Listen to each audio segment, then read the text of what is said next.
Hi, it's Stephen here from Son of a Nation Wave, and this is day 22 of the January daily draws. So let's see what message we get as we start this new week. Now we're taking the first card from the Oriens Animal Tarot, followed by an Oracle card from the Spirit Animal Pocket Oracle. So let's choose our first card and get the reading underway. Okay, here we go, and today we will go there. And our card today is the High Priestess. Today is a day for intuition, following that inner voice, going beyond what we see into the unseen realm, developing psychic abilities perhaps, studying how we can connect to the spiritual realm in order to bring us that creativity and abundance that we seek. Learning how to bridge the gap between the physical world and the spiritual world. That's what the High Priestess represents to us.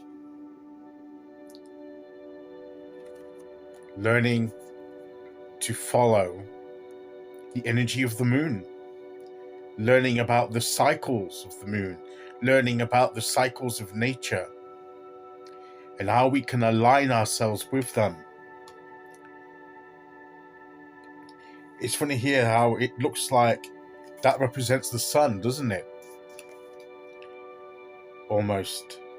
And this is the moon.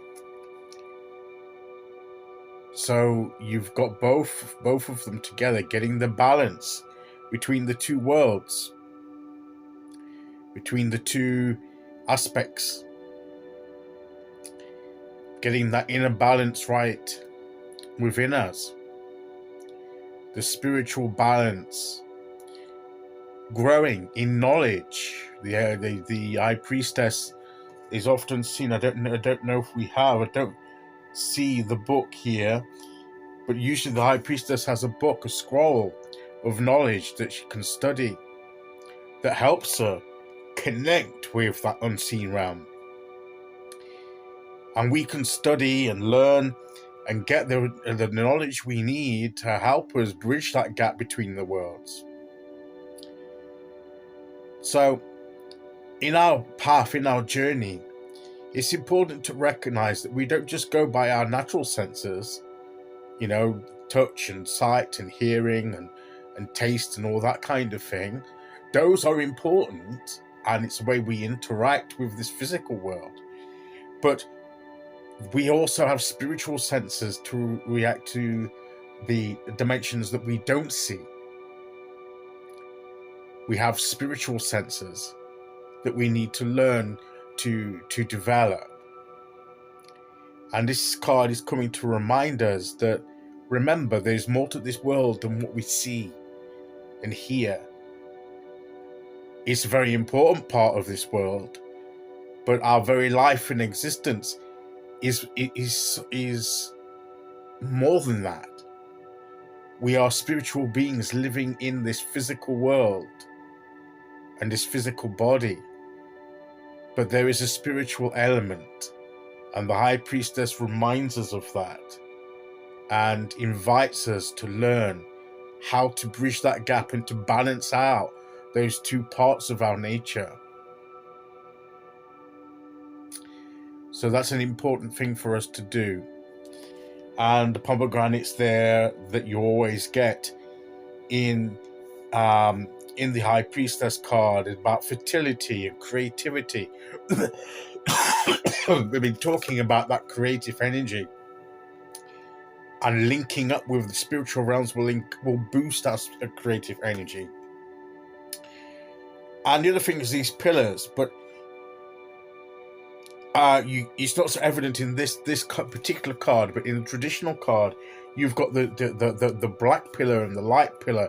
So you've got that balance almost between the dark and the light, the sun and the moon, and the different aspects there. And it also it reminds me a little bit of with that, of balancing that inner nature of the different opposite aspects. It reminds me of the chariot. So you've got a little bit of that. Whereas this might the high priestess may take you into that unseen realm to learn more about it. The chariot is about having got that, how you then apply it in the physical world, and how you focus it in this physical world into the practicalities of your life. So that's how I see the difference between the two cards, but there is the similarity of that balance. So that's what we need to bear in mind and work towards achieving. Okay, so let's see what oracle card we get to go with that.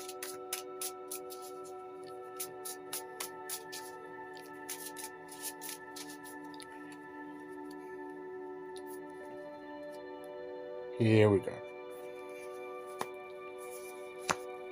And we have Seahorse Spirit. Watch and wait. And sometimes developing this intuition and developing our connection with the spiritual realm takes time. And sometimes we just need to sit and reflect and take the time to watch and wait for that connection to occur. We put ourselves in a place where we are receptive and we're open to that connection. But sometimes it doesn't happen straight away. As we get more used to it, it may happen a bit quicker. As we get, it's like once you get used to doing something, you go into it naturally. But to start with, we may need a little bit of pause and just being willing to sit with it a little bit and until that connection's made. All these important things can sometimes take time, and we need to have the patience and the wherewithal to be able to commit to that. And if we do, we can make that connection and we can get so much more input into our lives that we can use to our advantage and to our progress. Okay, so that is today's message. I'll be back tomorrow with day 23. Until then, thank you for listening. Take care, everyone, and I'll see you all again very soon. Okay, bye-bye.